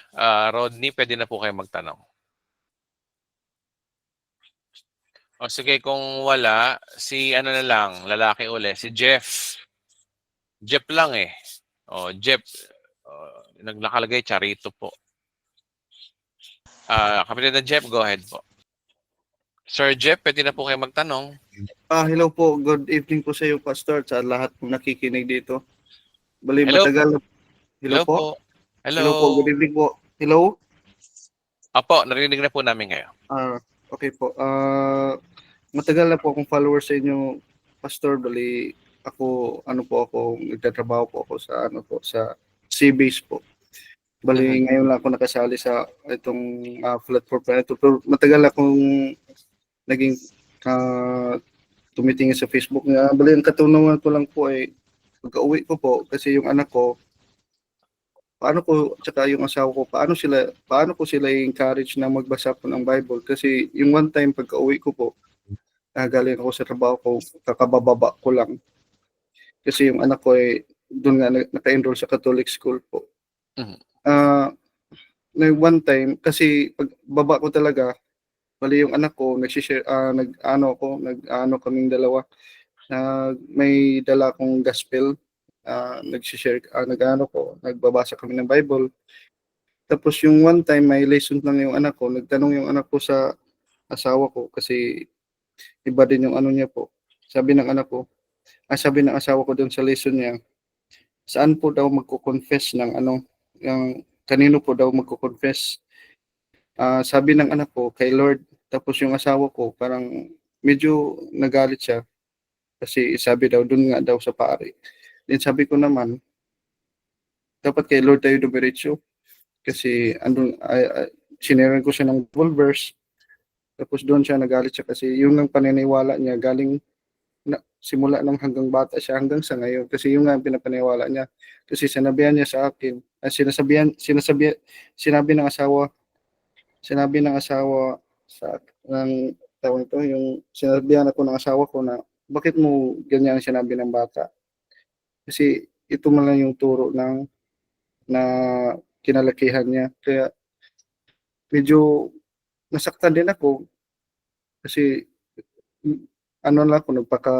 hinahon na lang ako kasi instead na magalit ako, ayaw ko lang ng hahaba yung conversation. Pinagdasal ko lang sila kaya di ko alam kung paano ko encourage silang, especially sa asawa ko talaga. Yun lang po, Pastor. Okay, naintindihan ko po kapatid yung nararamdaman mo na alam ko pong nakaka-disappoint po yan. Yun nga po. Alam ko po na medyo masakit po yan kasi po mahal nyo po sa buhay. Ayun. Pero tandaan nyo po kapatid, once na pinagkatiwala nyo sa Panginoon po yan, kasi ang sabi ko kasi sa Acts na ikaw at ang iyong sambayanan ay maliligtas. Kapag ibig sabihin kalooban ng Diyos, nung naligtas ka, kalooban ng Diyos ang iyong sambayanan ay maligtas. Nagawa mo naman mag-share, kaya nga lang, it seems na sila ay nagre-reject. Sa mga oras na ito, wala kang control dyan, kundi ipanalangin mo na lang. Yun nga po lang po. Hindi na lang po kung talagang nakipag-away. Yun na talagang yung pinaka main sa isip sa kapuso ko, ipanalangin ko na mamulat yung asawa ko kasi yung anak ko, pag may every night po, nagbabasa po kami. Parang parang nagkaroon po siya ng idea. Parang doon ko itatanim sa kanya na sana someday yung asawa ko malinawagan siya, maging maliwanag sa kanya kung anong nalalaman yung Bible po. Tapos kapatid, ang best weapon po rin po dyan para mahikayat mo rin sila, have a good relationship po sa kanila. Yes, yung po, thank you. nyo sila na huwag nyong hayaan na mag-away kayo, maging mabuti po kayong asawa sa inyong asawa, maging mabuting tatay po kayo. Yun lang po yung best weapon po dyan para manatili po yung respect nila sa inyo. Dapat ma-maintain nyo po yung respect ng Yes, po, thank you po. para nang sa ganoon, pag dumating ang oras na loobin ng Diyos na sila'y maging hinug na at maimbitahan nyo sila. Tama nga po. Kasi tinan nyo, maraming mga Kristiyano kasi, hindi ko naman nilalahat, marami kasi mga Kristiyano na ganyan din ang problema. Yung pala, ang problema, hindi pala yung salita ng Diyos, ang problema pala, sila. Kasi yung hindi rin maayos ang relasyon nila sa isa't isa. Eh, ang point kasi diyan, paano mo mahihikayat ang pamilya mo kung ikaw mismo hindi mo makasundo yung pamilya mo. Yun So, nga. ang pinaka-the best diyan kapatid, prayer sa Panginoon, pagkatiwala mo, i-declare mo na sila ay mabo-born again, makakakilala ang iyong anak at ang iyong asawa. At the same time, magkaroon po kayo ng maayos na relasyon po sa kanila. Kung maaari, suyuin mo sila, ligawan mo sila, maging mabuti po kayong asawa sa inyong asawa at mabuting tatay po. Yun lang po ang best po dyan, tinan nyo. Makikita nyo makikita nyo na darating ang oras na ang bato sa dagat ay magiging buhangin din. Kasi tinan nyo, kapag hampas ng hampas ang dagat, sabi nila, nagiging buhangin din daw yung matigas na bato. Darating ang oras na yung mga yan ay mag-antay lang po tayo. Minsan din ang Panginoon may pinag-aantay tayo pero hindi po siya malilate. Basta ipanalangin po natin, panampalatayanan po natin na ang pamilyang ito ay para sa inyo. Yun lang pong panalangin mo kapatid. Thank you po, Pastor. Sarap ng paliwanag ito. Sarap po ng share ng gospel. Mm, Thank you po. okay. Okay, salamat. Mayroon pa ho ba kayong tanong kapatid? So, kapatid na Jeff, no, naiintindihan po kita, no. Yun lang po ang may papayo ko po sa inyo. Pray, panalangin po natin. Kasi kapag ang isang bagay sinishare natin at nagkakaroon ng away, hindi naman natin kailangan mapilitin. Hindi po tayo kagaya ng ibang perverted na pinipilit pa talaga, no. Pero pag ganyan, manahimik po tayo. Kagaya na napag-usapan natin kanina, yung Ministry of Silence, pananahimik, and at good relationship po ang the best po dyan. Tinan nyo, makikita din natin. Di lamang po kay Jeff, no, sa mga kapatid natin dito sa buong nakikinig ng broadcast na ito, kung meron ka mang mahal sa buhay na hindi pa nakakilala sa Panginoon at hindi pa maayos, at sa tingin mo pag nag-share po kayo ay same situation ng kay Brother Jeff, just better to lower your offense. Baba mo na, hayaan mo na ito na yung pagkatiwala mo sa Panginoon at habang pinagkakatiwala mo sa Panginoon, maging mabuti po ang relasyon po natin sa mga mahal natin sa buhay para mahikayat natin. Kasi paano nyo mahihikayat ang inyong pamilya kung kayo mismo yung problema? Kasi maraming ganyan nagpapakounsel lagi sa akin eh. Kaya pala nila hindi mahikayat yung ang laging resulta, ang problema. Kaya pala nila hindi mahikayat din yung pamilya nila kasi sila rin hindi maganda yung patotoo nila sa pamilya nila. Which is yun rin ang problema. Sa panahon po natin ngayon, sa makabagong panahon, makabagong idea at sa panahon na lalo na tayo nasa full grace na tayo mga nasa full grace, dapat talaga natin i-please ang tao. Remember, sa Diyos okay na tayo. Ang problema na lang yung tao. So para mahikayat natin sila, no? Kaya nga ang sabi ni Kristo John chapter 13 verse 34, sabi rito, no? Isang bagong utos, ang binibigay ko sa inyo, mag-ibigan kayo. Kung paano inibig ko kayo, gayon din naman, mag-ibigan kayo. Sabi rito, no, kung kayo'y mag-iibigan, makikilala ng lahat na kayo mga alagad ko. So, ang purpose pala kung bakit kailangan mong gumawa ng mabuti sa iyong kapwa ay dahil para nang sa ganon, makilala ng kayo mga alagad ko o makilala si Kristo po sa atin. Okay? Tapos meron pang sinabi ang Bible Wait lamang po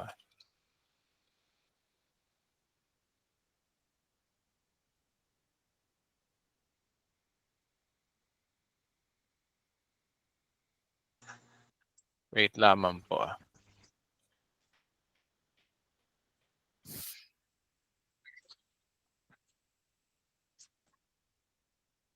Sabi kasi ni Pablo sa Corinto, no, 2 Corinthians chapter 3 verse 6.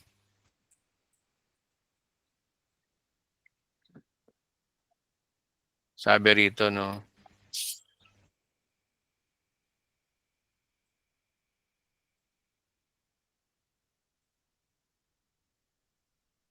May sinabi ho dun, nakalimutan ko lang yung Bible verse. Kung may makakatulong sa akin, salamat. Na sinasabi dun na tayo po ang buhay na salita. Tayo po yung binabasa ng tao. So tayo po yung binabasa at nakikita ng tao. Tayo mismo yung mensahe. Ganun ho talaga. Kaya nga dito sa Bride of Christ, lagi natin tinuturo na kailangan pa rin ng good works. Para nang sa ganon, everything is well, payapa ang buhay, at madali tayong makahikayat. Okay. So, yun lamang po. At sige, tanong pa tayo ng iba, no? 9:45 p.m.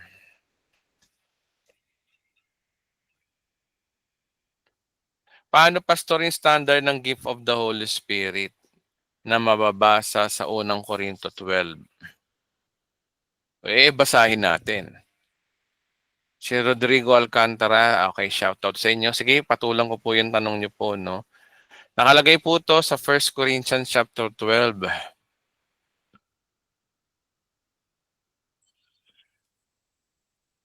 Basahin natin, mga kapatid, ngayon tungkol naman sa kaloob ng Espiritu Santo. Nais kung magkaroon kayo ng wastong kaalaman. Alam niyo no, nang hindi pa kayo sumasampalataya, kayo naninipanipaniwala kung ano-anong Diyos-Diyusan na hindi naman nakakapagsalita. Kaya't nais kong malaman ninyo na walang taong pinapatubayan ng Espiritu ng Diyos na ang nagsasabing sumpain si Jesus at hindi rin nagsasabi na si Jesus ang Panginoon kung siya ay hindi pinapatubayan ng Espiritu Santo. Common sense, 'di ba? Kapag walang patnubay ng banal na espiritu yung nagsasabi na nalaban kay Jesus eh. At wala rin naman daw na nagsasabi na si Jesus ay isang Panginoon sa mga taong hindi pinapatubayan daw ng espiritu. Likewise 'yun. Verse 4, iba't ibang spiritual na kaloob, ngunit iisa lamang espiritu nagkaloob ng mga ito. Iba't ibang paraan ng paglilingkod, ngunit iisa lamang ang pinaglilingkuran. Ang iba't iba ay may gawaing iniatas, ngunit isa lamang ang kumikil sa taong gumagawa ng mga iyon. Para sa ikabubuti ng lahat at bawat binigyan ng pagkaloob na nagpapakita nasa Kanya, Espiritu Santo. Ang ilan sa atin pinagkalooban na may kakayahan na magsalita ng mensahe ng karunungan, ang iba naman ay pinagkalooban ng katalinuhan, subalit iisang Espiritu. Ang Espiritu rin yun ay pinagkaloob sa iba ng mga mananampalataya, at iba naman may kapangyarihan magpagaling ng may sakit. Pinagkalooban sila ng gumawa ng himala at may pinagkalooban din naman na may kakayahan na magpahayag ng mensaheng mula sa Diyos. At may pinagkalooban naman na may kakayahan ng malaman kung aling kaloob mula sa Espiritu at kung alin ang sa mga hindi. May pinagkalooban na may kakayahan na magsalita iba't ibang wika at iba naman ay nagpapaliwanag ng mga iyon. Ngunit iisang Espiritu lamang ang gumagawa ng lahat ng ito sa mamamahagi ng iba't ibang kaloob ng bawat isa ayon sa kanyang ipinasya. Okay, so nabanggit dito yung mga gift. At meron dito mga gift na sa panahon na ito, kasi remember, si Pablo ay sa panahon na ito, nangangaral pa rin may transition period to may nangangaral pa rin siya sa mga Hudyo. Nabanggit nga dito yung mga iba't ibang kaloob. Kung titingnan natin ito sa English para mas maganda, no? But the manifestation of the Spirit is given to every man with profit with all, for one is given Spirit by the word of wisdom, for another knowledge of the same Spirit. To another faith by the same Spirit, to another gift by healing and the same Spirit. Merong mga gift of faith no? Merong gift. Ito'y kasama to sa isang tao lang to Gifts of healing of the same Spirit. Ito po kasi yan tinatawag na gift of the apostles And another working miracles and another prophecy. Ang prophecy dito, preaching the word of God and another discerning spirit. Meron na tayong ganito Madali na to sa atin Meron tayong discernment of the spirit. Alam natin kung sa Diyos ba o hindi. Alam natin kung anong tama at mali. Alam natin kapag perverted yung gospel o hindi. Yun ang discernment of the spirit. To other diverse kinds of tongues. So, nagsasalita ng iba't ibang wika. To another, interpretation of tongues. But all of this worketh at one of the same Spirit, dividing every man several he will, as he will. So, kailan to? Nung panahon lang to ni Apostol Pablo, nung panahon na ito. Okay? ito ay 1 Corinthians chapter 12. Inaamin ni Pablo, lalo na yung pag speaking of tongues, ay kasama sa gift. Okay? Kung merong chapter 12, ano kasunod? May 13. Okay? Tingnan nyo, no? Binanggit dito yung speaking of tongues. Isa raw siya sa gift ayon sa chapter 12. Okay? Ayon sa chapter 12, merong gift of tongues. Pagdating naman ng 13, binabara ni Pablo na makapagsalita man ako ng wika ng mga tao at mga anghel, kung wala man akong pag-ibig, wala rin naman akong para akong nonsense. So sinasabi rito, no, oo nga, may gift of speaking of tongues ka nga. Hindi ka marunong, lagi kang sablay sa relasyon sa kapwa mo, kapatiran mo. Para ka daw symbols no nonsense. So alam na natin tong 1 Corinthians na to is all about love. O na mas higit ang love kaysa sa speaking of tongues. Yun ang big idea dito. Ngayon, ito pa ano pa yung sumunod. Mahalaga yung context talaga, no? Verse chapter 14.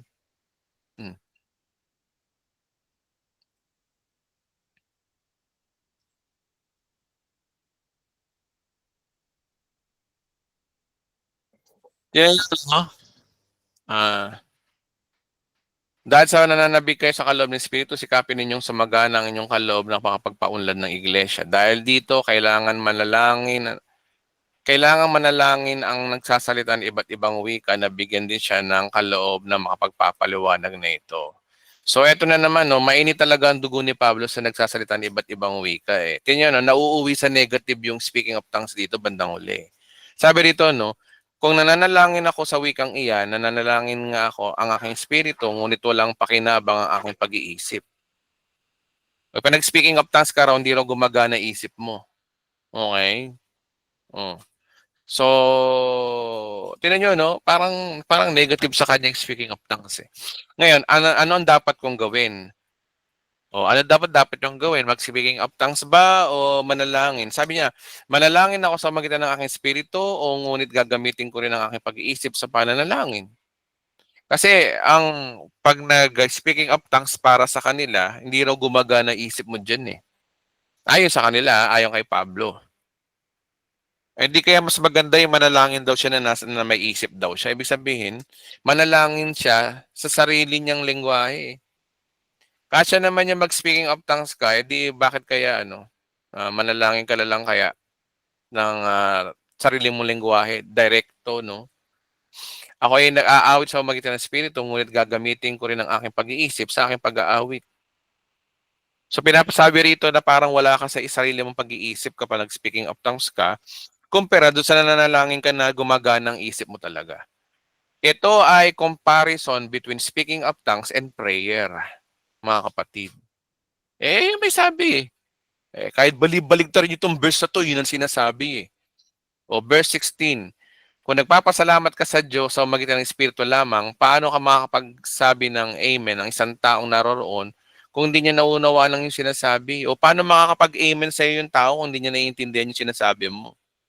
Hindi kaya mas maganda sa simbahan na imbis na mag-speaking of tongues, manalangin na lang kaysa sa mag-speaking of tongues. That is exactly what Paul says. O, isa pa. Mabuti ang iyong pagpapasalamat, ngunit hindi nakakatulong pagulan ng spiritual ng iba.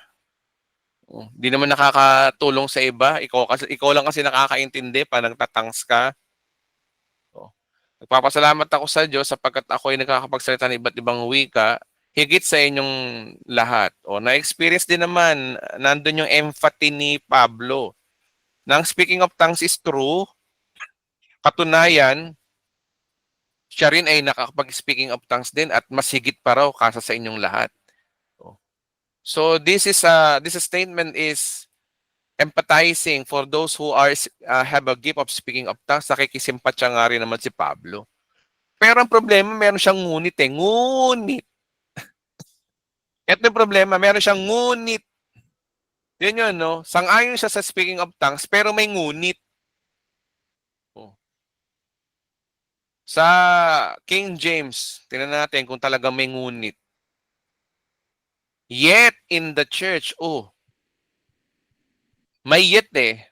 Ngunit, oh, sabihin, contradict doon sa subject. Oh. Speaking of tongues, ngunit, pero, may pero, ibig sabihin, contradict doon sa speaking of tongues. Ano daw? Ano daw yung contradict na yon? Ganun yung sinasabi.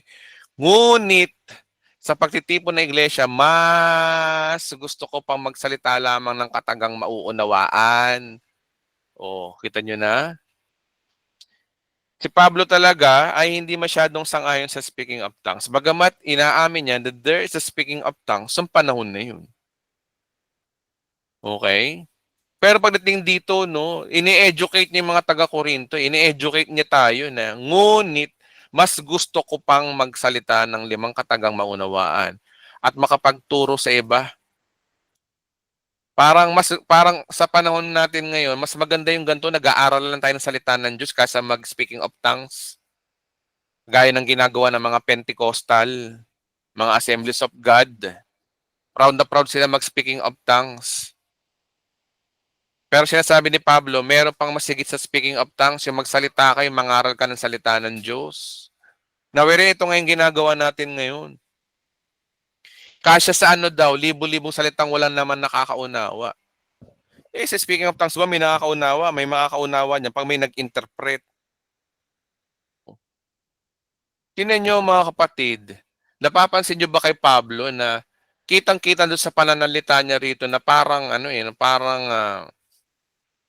parang sinasabi niya na mas higit pa yung pangangaral ng salita ng Diyos kaysa mag-speaking of tongues. O sa panahon natin ngayon, mas gugustuhin ko pang mangaral, magturo ng salita ng Diyos kaysa mag-speaking of tongues tayo na kagaya ng ginagawa ng mga Assemblies of God. Sko?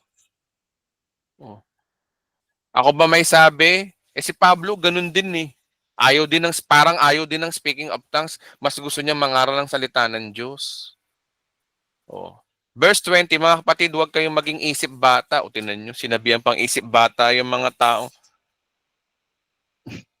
taong gusto ng speaking of tongues, parang ganun eh, no? Maging tulad kayo ng mga batang walang malay tungkol sa kasamaan, ngunit sa inyong pangunawa, maging tulad kayo ng matatanda. Be matured, ang ibig sabihin sa verse na to, matured. Paano daw mag-isip ang matured? Gaya na susulat, sinabi ng Panginoon, magsalita ako sa bayang ito ng okay.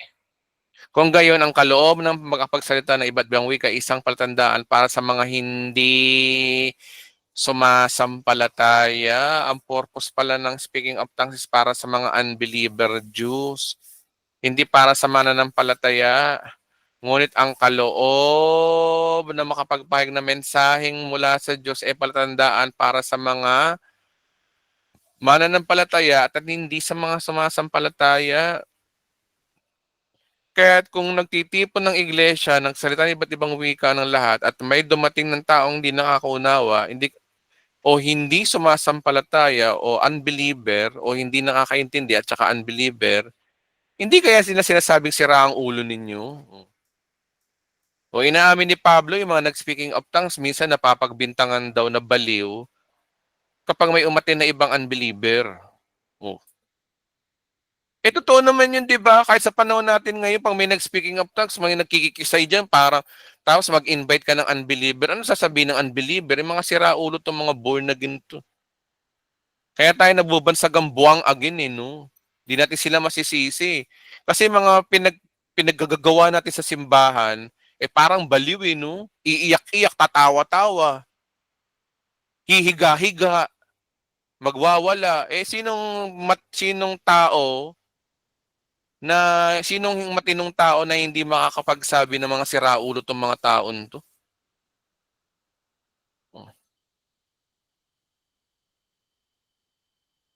Huwag ka na lang mag-speaking of tongues para hindi tayo mapagbintang ang baliw. Yun ang sinasabi ni Pablo dito.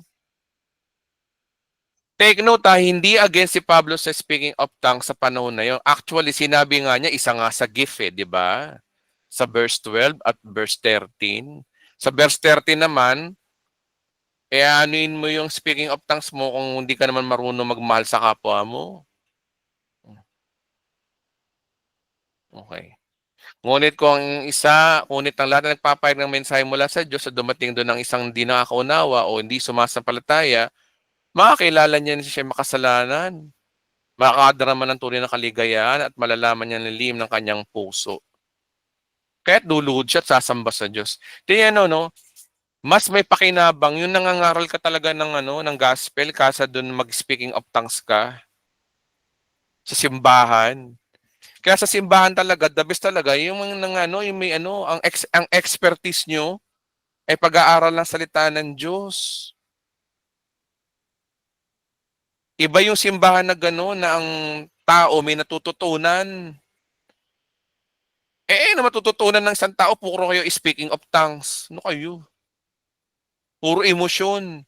Ang problema sa panahon natin ngayon, hindi naman yung agaya ng panahon ng mga Hudyo sa Bible. Iba yung speaking of tongues sa Bible, talagang ibang lengguwahe yung sinasabi. Ngayon, ang mga pinagsasabi, mga kung ano-ano no? Walang nonsense. Kaya mas gugustuhin ko pang umattend sa simbahan na talagang ang kanilang expertise ay ipaliwanag ang gospel. Mas gusto ko yun. Yun din yung sinasabi ni Pablo, mas gugustuhin niyo ng ganong klaseng service. So malinaw na sa atin mga kapatid, ang speaking of tongues na yan ay oo, may gift. Totoo yun, sinasabi ni Pablo. Pero kung tatanungin mo si Pablo, mas gugustuhin niyang mangaral ng salita ng Diyos, magturo ng Bible, kasi mag-speaking of tongues. Yun po yung ating big idea. Okay, so 10:01 p.m. Pasensya na dyan na pahaba. Maraming salamat sa mga umatin ngayong gabi. Patuloy po nawa kayong pagpalain ng Panginoon. At wait lamang po. See you next week po, mga kabiyaya. Stay blessed, Pastor. Charito po, Pastor. Maraming salamat po. Stay blessed. Dito po. Dito isang Magandang gabi po, Pastor. Narito po, Pastor. Good night po sa lahat. Po, narito po sa lahat. Salamat po sa inyong dalawa po. Thank you po. Salamat po. Thank you, Lord. Salamat po. Okay, maraming salamat po mga kapatid. Mahal na mahal ko po kayong lahat. Kayong po mga umaattend dito, mga follower ng Bride of Christ. Mahal na mahal ko po kayo. Magkita-kita tayo sa rapture ha. Medyo malapit-lapit na to. At kung hindi man, attend po kayo sa Navotas at sa May Kawayan na nagaya na nasabi ko kanina. Stay blessed po. See you next week.